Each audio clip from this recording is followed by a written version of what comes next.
नमस्कार, मी नेहा. आरसी नेटवर्कच्या लेटेस्ट बातमीपत्रात आपले स्वागत. अशा आहेत आजच्या हेडलाईन्स. हेडलाईन्स प्रस्तुत करता Markers, the readymade multibrand showroom. सर्वोत्तम quality, fresh stock, latest design, reasonable rates. LRT college road, Raghuvanshi Mangal कार्यालयाच्या बाजूला, अकोला. मार्कर्स परिवारातर्फे दिवाळीच्या मंगलमय शुभेच्छा. सर्वत्र शेतकरी कर्जमाफीची मागणी असताना शरद पवारांनी ठणकावून सांगितले, कर्जमाफीची भीक नको.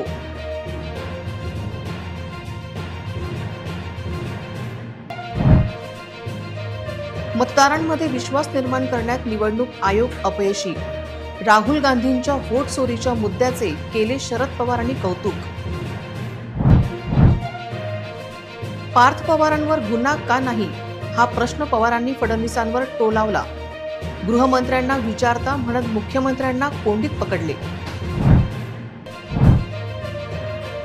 दिलेल्या मुदतीत लाडकी बहीण योजनेची KYC पूर्ण करा, महिला व बालकल्याण विभागाचे आवाहन.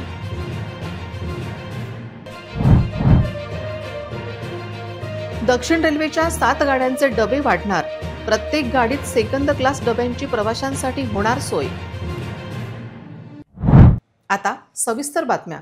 राज्यात शेतकरी कर्जमाफीची मागणी जोर धरत असताना त्याविरोधात आज अकोल्यात कर्जमाफीची भीक नको असे माजी केंद्रीय कृषी मंत्री शरद पवार यांनी ठणकावून सांगितले. तत्पूर्वी त्यांनी उत्पादन खर्चावर आधारित बाजारभाव देण्याची मागणी केली आहे. राज्यात समाजाची वीण उसवली असून त्यामुळे वाढलेल्या कटुतेबद्दल शरद पवार यांनी तीव्र नाराजी व्यक्त करत समाजात एकोपा ठेवणाऱ्यावर सर्व समाज घटकांनी लक्ष केंद्रित करण्याची गरज व्यक्त केली. देशात स्वातंत्र्यानंतर 80% लोक शेतीत काम करत होते, ते आता 52% झाले आहे. लोकसंख्या वाढली असून शेती कमी झाली आहे. दिवसेंदिवस जमीन कमी होत असून शेतीवरचा बोजा प्रत्येक शेतकऱ्याने कमी करण्याची गरज आहे. घरात दोघा भावांपैकी एकाने शेती तर दुसऱ्याने इतर व्यवसायात काम करण्याची गरज शरद पवार यांनी व्यक्त केली. शेतीवरची अर्थव्यवस्था, हवामान बदल आणि इतर घटकांनी घातक झाली असून विकासाचे विकेंद्रीकरण करण्याची गरज यावेळी शरद पवार यांनी व्यक्त केली. 2004 मध्ये कृषी मंत्री असताना यवतमाळ जिल्ह्यातील शेतकरी आत्महत्येने व्यथित झाल्यानंतर केंद्र सरकारने कर्जमाफीची घोषणा केली होती, अशी आठवण त्यांनी यावेळी सांगितली. कर्जबाजारीपणा, सावकारी आदी प्रश्नावर त्यांनी दिलखुलास मते यावेळी मांडले. यावेळी त्यांच्यासोबत राष्ट्रवादीचे नेते अनिल देशमुख, हर्षवर्धन देशमुख, अझहर हुसेन, शिरीष धोत्रे, संग्राम गावंडे आदींची उपस्थिती होती. बच्चू कडू आणि इतरांच्या नेतृत्वात कर्जमाफीचे झालेल्या आंदोलनाचे त्यांनी स्वागत केले. पण त्यासाठी नेमलेल्या समितीत किती लोकांना शेती आणि त्या क्षेत्राचे ज्ञान आहे, यावर शरद पवार यांनी प्रश्न उपस्थित केला. त्याचबरोबर कर्जमाफी समितीचा निर्णय काय होईल याविषयी त्यांनी शंका उपस्थित केली. प्रश्न या ठिकाणी विचारले, त्याच्यामध्ये दर देखील उत्पादन कसं वाढवायचं, त्याच्यामध्ये शेतीमालाची किंमत या प्रश्नाकडे दुर्लक्ष करून चालणार नाही. आपण MSP त्याचा विषय नेहमी मानतो. उत्पादन खर्चाचा विचार करून उत्पादकाला त्याच्या घामाची किंमत मिळाली पाहिजे हे सर्व दोषी आणि अनेक लोक आयुष्यभर सांगत होते. आणि परवा जर तुम्ही लोकांनी नागपूरला बच्चू कडू असतील, प्रकाश कोळी असतील, राजू शेट्टी असतील, अनेकांच्या उपस्थित जो काही कार्यक्रम केला त्याच्यामधून सूत्र त्याच्या मागचं उत्पादन खर्चाचा विचार करून किंमत वेळा माझं स्वच्छ होत असेल की शेतकरी कर्जमाफी हा विषय नाईलाजाने मानतो. त्याला भीक नको, त्याला त्याच्या कष्टाची किंमत आणि कष्टाचा माल त्याला मिळायची व्यवस्था झाली तर तो या गोष्टीकडे कधी जात नसतो. आणि त्यामुळे त्याच्यात लक्ष देण्याची गरज आहे. ज्याला मतदान केले त्याच पक्षाला ते मिळाले, हा मतदारांमध्ये विश्वास निर्माण करण्यात निवडणूक आयोग कमी पडला आहे. महाराष्ट्र विधानसभा निवडणुकीनंतर वोट चोरीचा मुद्दा हा अनेक प्रकरणांनी समोर आला आहे. राहुल गांधी यांची याविषयीची जनजागृती उत्तम असल्याचे मत शरद पवार यांनी व्यक्त केले आहे. ते अकोल्यात पत्रकारांशी बोलत होते. बिहार राज्य हे लोकशाहीत योग्य निर्णय घेणारे राज्य आहे. त्या राज्यातून अनेक क्रांतिकारक आंदोलन झाली. त्याने देशात बदल घडला. महात्मा गांधीचे चंपारण्य आंदोलन, जेपींचे आंदोलन बिहारमधूनच झाले. त्यामुळे देशाच्या सुधारणात बिहारचा मोठा वाटा आहे. येत्या विधानसभा निवडणुकीत बिहारमध्ये बदल होणार असून भाजपाचा पराभव झाल्यास आश्चर्य वाटणार नाही, असे मत यावेळी शरद पवार यांनी व्यक्त केले. माहिती नाही, मी काही बिहारला गेलो नाही, पण माझा संवाद आहे, रेग्युलर कॉन्टॅक्ट आहे. मला असं दिसतंय की बिहारच्या जनतेला बदल पाहिजे. बिहार हे राज्य वेगळं राज्य आहे, तिथं गरीबी आहे, पण राजकीयदृष्ट्या बिहार इतकी जागृती अन्य राज्यात कमी असते. तुम्ही लक्षात घ्या, महात्मा गांधींनी चंपारण्यापासून आंदोलन सुरू केलं बिहारमध्ये. इमर्जन्सीच्या काळात जयप्रकाश नारायणांनी आंदोलन सुरू केलं ते बिहारमध्ये. इंदिरा गांधी ऑपरेशनमध्ये असताना वेलचीला हाती बसून गेले अतिवृष्टीच्या भागात बिहारमध्ये. आणि म्हणून बिहारमध्ये गरिबी आहे, पण राजकीयदृष्ट्या जागृतीची कमतरता बिहारमध्ये अजिबात नाही. आणि त्यामुळे तिथं सत्ताधारी पक्ष जो आहे भाजप, त्यांचा पराभव झाला तर मला आश्चर्य वाटणार नाही. निवडणूक आयोगाने प्रत्येक मतदाराला त्याच्या दिलेल्या मताबद्दल आश्वस्त करण्याची गरज आहे, पण तसे होताना दिसत नाही. महाराष्ट्र विधानसभा निवडणुकीनंतर व्होट चोरीचा मुद्दा पुढे आला. त्यात काही प्रमाणात वास्तविकता असल्याचे अनेक उदाहरणावरून स्पष्ट झाले. या विषयावर राहुल गांधी यांनी देश पातळीवर सुरू केलेली जनजागृती उत्तम असल्याचे शरद पवार म्हणाले. महाविकास आघाडीची उद्या बैठक असून त्यानंतर राज्यातील स्थानिक स्वराज्य संस्था निवडणुकीच्या संदर्भात महाविकास आघाडीचे एकत्रित लढण्याविषयीचा निर्णय होण्याची शक्यता त्यांनी वर्तवली. मी मताला गेलो, तुम्ही मताला गेला, तुमचं मत तुम्ही टाकलं. तुमच्या मनात ही शंका कधी येऊ नये की मी ज्याला मत दिलं त्यालाच माझं मत लिहिलं का नाही. ही शंका आली तर सवन इलेक्शन कमिशन यांना मी गव्हर्नमेंटचं खातं म्हणत नाही. ही इन्स्टिट्यूशन आहे. इन्स्टिट्यूशनची अवघड ही राखली पाहिजे. ती प्रतिष्ठा जर राखायची असेल तर या ज्या गोष्टी येतात त्याच्या बाबतीत निवडणूक आयोगाने अन्य घटकांच्या ज्या तक्रारी आहेत त्याची नोंद ही घेतली पाहिजे. 4 दिवसाचा वेळ दिला. पुण्यातील जमीन घोटाळ्यात उपमुख्यमंत्री अजित पवार यांचे सुपुत्र पार्थ पवार यांच्यावर गंभीर दोषारोप झाले आहेत. या प्रकरणावर राष्ट्रवादी काँग्रेसचे संस्थापक शरद पवार यांनी शनिवारी अकोल्यातील पत्रकार परिषदेत भाष्य केले. अमेडिया कंपनीत पार्थ पवार यांची 99% मालकी आहे, तर दिग्विजय पाटील यांची फक्त 1% मालकी आहे. दिग्विजय पाटील यांच्यावर गुन्हा दाखल झाला, मग पार्थ पवार यांच्यावर पोलिसांनी गुन्हा दाखल का केला नाही, असा सवाल शरद पवार यांना विचारण्यात आला. यावर शरद पवार यांनी म्हटले की महाराष्ट्राचे गृहमंत्री यांचं उत्तर देऊ शकतील, मी देऊ शकत नाही. पार्थ पवार जमीन प्रकरण गंभीर आहे असं मुख्यमंत्र्यांनी सांगितलं आहे. मुख्यमंत्री एखादा विषय गंभीर आहे असं म्हणत असतील तर त्यासंबंधी चौकशी करून वास्तव हे त्यांनी समाजासमोर ठेवलं पाहिजे. ते काम त्यांनी करावं अशी अपेक्षा आहे, असे शरद पवार यांनी म्हटले. तसेच मुंडव्यातील हा जमीन व्यवहार दुय्यम निबंधकांनी रद्द केला आहे. सरकारी अधिकाऱ्यांनी हा निर्णय घेतला, त्यांच्याकडे मजबूत पुरावे गोष्टी असतील, त्या आधारे निर्णय घेतला असेल, असेही शरद पवार यांनी म्हटले. यावेळी शरद पवार यांना शीतल तेजवानी आणि अन्य आरोपींबद्दलही विचारणा करण्यात आली. त्यावर पवार यांनी म्हटले की कोण तेजवानी, आणखीन कोण, त्यांची नावं मला माहिती नाही. ज्यांनी याबाबत आरोप केले त्यांनीच हे सगळं शोधून काढावे, असेही शरद पवार यांनी म्हटले. मला नाही सांगता येणार, पण हा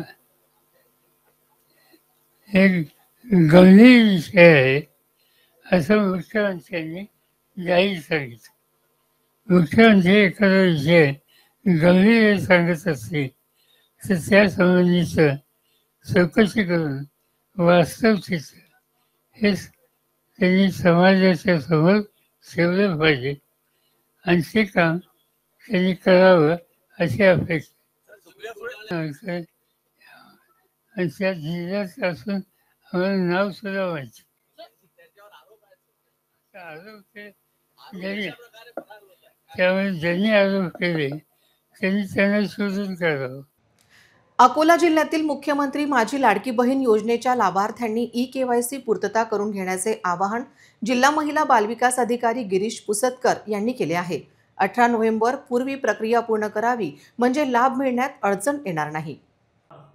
योजनेचा लाभ मिळण्यासाठी ई-केवायसी पूर्ण असणे आवश्यक आहे. ज्या लाभार्थी महिलांनी अद्याप ई-केवायसी केली नसेल किंवा काही कारणाने राहिली असेल त्यांनी विलंब करू नये. त्यादृष्टीने सर्व संबंधित लाभार्थ्यांनी 18 नोव्हेंबर पूर्वी ई-केवायसी पूर्ण करून घ्यावी असे आवाहन केले आहे. मध्यंतरी कनेक्टिव्हिटी मिळत नव्हती, तसेच लाईन व्यस्त होती, त्यामुळे अडचण आली. सारखी प्रतीक्षा करावी लागली. त्यात बरेच दिवस निघून गेले. मात्र आता कुठल्याही प्रकारे हयगय न करता ई-केवायसी करून घ्यावी आणि लाभासाठी पात्र व्हावे याकडे लक्ष वेधले आहे.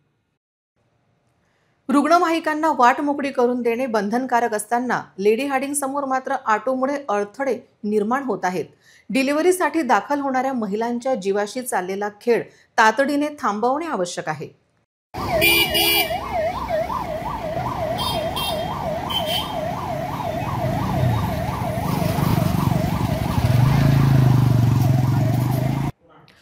अकोला जिल्हा स्त्री रुग्णालयाच्या आजूबाजूला ऑटो रिक्षा उभ्या राहतात. त्यामुळे रुग्णालयात दाखल होणारी तसेच रुग्णालयातून बाहेर पडणाऱ्या रुग्णवाहिका चालकांची पंचायत होते.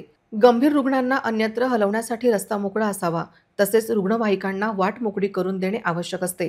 परंतु लेडी हार्डिंग समोर सध्याची स्थिती गंभीर आहे. यामध्ये तातडीने सुधारणा व्हावी, तसेच दोन्ही गेट समोरील अतिक्रमण त्वरित हटवावे अशी मागणी केली जात आहे. तसेच रुग्णालयातील सुरक्षा रक्षक काय करतात, त्यांची जबाबदारी नाही का असा प्रश्न विचारला जात आहे. अकोला कृषी उत्पन्न बाजार समितीमध्ये सोयाबीनची आवक वाढली आहे. बाजार समितीच्या आवारात सोयाबीनच्या गंजा लागलेल्या दिसतात. शहरी तसेच ग्रामीण भागात सोयाबीन खरेदी प्रक्रिया सुलभ व्हावी, यातील अडथळे दूर करण्यात यावे अशी मागणी शेतकरी करत आहेत. अकोला कृषी उत्पन्न बाजार समितीमध्ये दररोज 15 ते 20 हजार कट्टे सोयाबीन आवक होत आहे. बाजार समितीमध्ये जिकडे तिकडे सोयाबीनच्या गंजा दिसत आहेत. मॉइश्चर असलेल्या सोयाबीनला 3,900 ते 4,500 रुपये क्विंटल भाव मिळत आहे. तर बीजवाई किंवा सीड क्वालिटी सोयाबीनला 5,500 ते 7,500 एवढा भाव मिळत आहे. ग्रामीण भागातील शेतकरी अजूनही सोयाबीन नोंदणी प्रक्रिया सुलभ व्हावी अशी मागणी करत आहेत. ऑनलाईन नोंदणी त्यांना करता येते, परंतु बरेच शेतकरी तालुका ठिकाणी रांगा लावून सोयाबीन नोंदणीची वाट पाहतात. रात्री जागून सकाळी नोंदणी केली जाण्याची प्रतीक्षा करतात, परंतु तालुका खरेदी विक्री केंद्रावर त्यांना विपरीत अनुभव येतो. त्यामुळे मध्यंतरी बार्शी टाकळी, बाळापूर येथे बराच गोंधळ झाला. तहसीलदारांना हस्तक्षेप करावा लागला, तसेच पोलिसांना देखील पाचारण करण्यात आले होते. सोयाबीन खरेदी सुरू होताना संबंधित प्रशासनाने शेतकऱ्यांची गैरसोय होणार नाही याला प्राधान्य देणे आवश्यक आहे. परंतु दरवेळी ओरड होते, शेतकरी त्रस्त होतात, असे होऊ नये म्हणून यंत्रणा व्यवस्थित कार्यरत राहणे आवश्यक असते. अजूनही गलथानपणा असेल तर तो तातडीने दूर करावा अशी मागणी केली जात आहे. बोरगाव मंजू पोलीस स्टेशन अंतर्गत येणाऱ्या राष्ट्रीय महामार्गावरील कुरणखेड जवळील मुनाफ यांच्या धाब्याजवळ अज्ञात ट्रक चालकाने त्यांचे वाहन भरधाव व निष्काळजीपणे चालवून तिघांना 21 ऑक्टोबर रोजी चिरडले होते. तेव्हापासून तो फरार होता. अखेर बोरगाव मंजू पोलिसांनी या ट्रकसह गुजरात येथून ताब्यात घेऊन अटक केली आहे.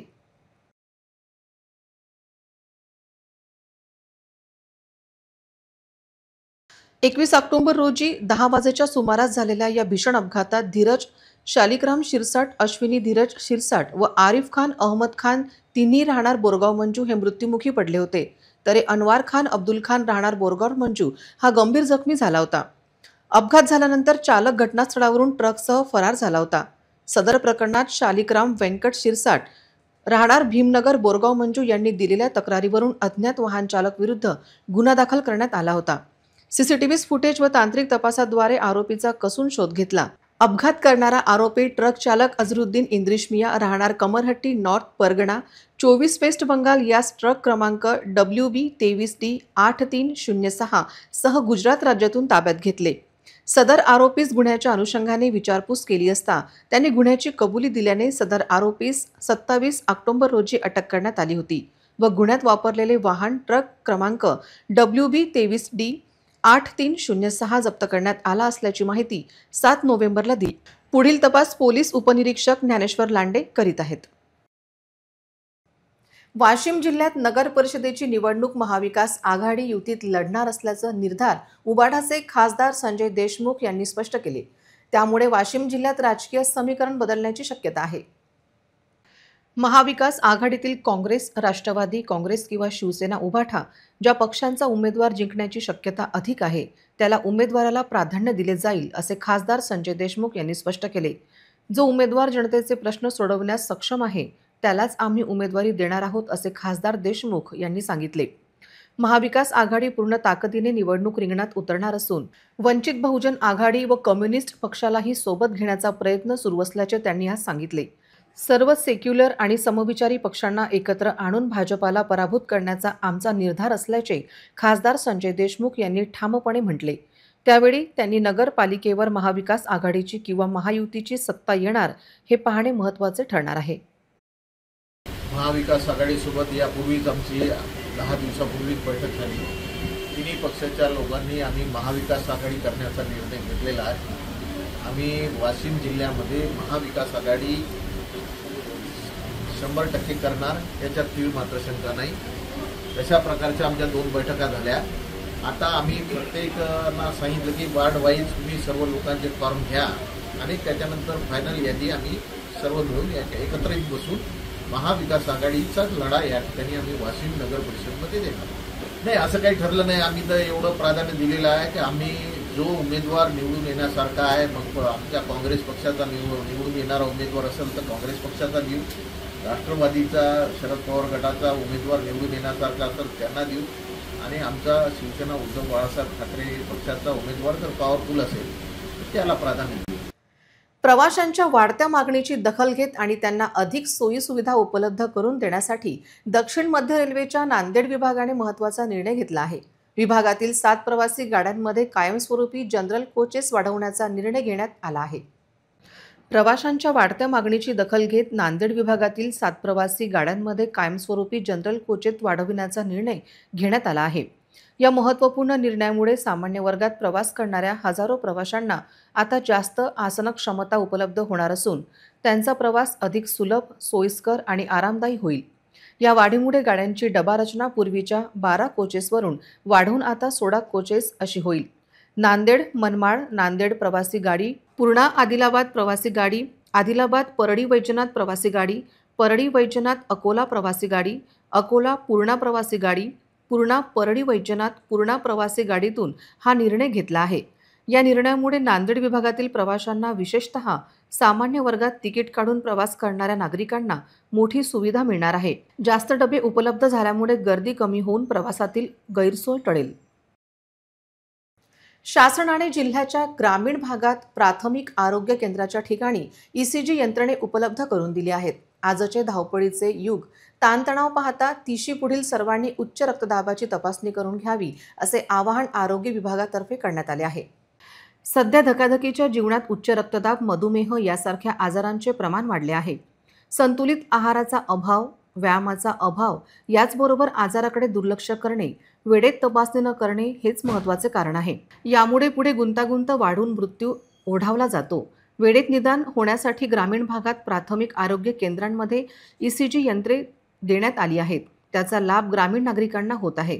नुकतेच हातरुण प्राथमिक आरोग्य केंद्र येथे बोरगाव वैराड येथील एक 46 वर्षीय रुग्ण छातीत दुखत असल्याने आले असता डॉक्टर नलिनी तायडे, डॉक्टर प्रियंका पवार यांनी तात्काळ त्यांची तपासणी केली व ECG केला. तपासणीमधील गांभीर्य लक्षात घेऊन त्यांनी रुग्णाला जिल्हा स्त्री रुग्णालयात संदर्भित केले. त्वरित उपचार सुरू झाल्याने पुढील गुंतागुंत टळली व रुग्णाला लाभ झाला.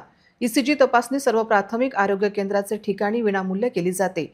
याबाबत जास्तीत जास्त प्रचार प्रसार करून ज्यांना लक्षणे जाणवत असल्यास त्यांनी तपासणी करून घ्यावी.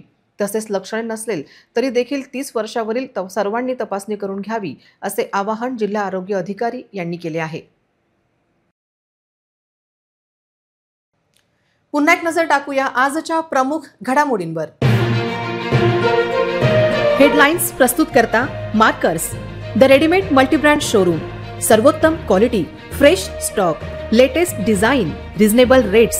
LRT college road, Raghuvanshi Mangal कार्यालयाच्या बाजूला, अकोला. मार्कर्स परिवारातर्फे दिवाळीच्या मंगलमय शुभेच्छा. सर्वत्र शेतकरी कर्जमाफीची मागणी असताना शरद पवारांनी ठणकावून सांगितले, कर्जमाफीची भीक नको.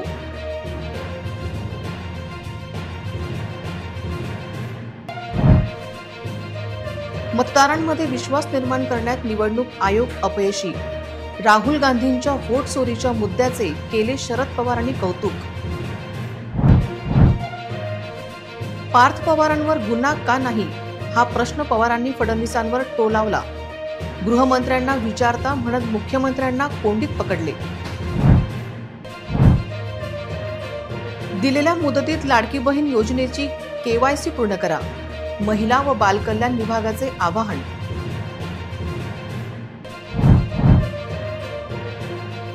दक्षिण रेल्वेच्या 7 गाड्यांचे डबे वाढणार, प्रत्येक गाडीत सेकंड क्लास डब्यांची प्रवाशांसाठी होणार सोय. बातम्यांसाठी तुम्ही पाहत रहा RRC news. 2,40,000 दर्शकांनी RRC digital Akola हे यूट्यूब चॅनल सबस्क्राईब केले आहे. तेव्हा तुम्ही कसली वाट पाहत आहात? तुम्ही पण सबस्क्राईब करा आणि बेल आयकॉन क्लिक करत RRCच्या बातम्या निरंतर पहा.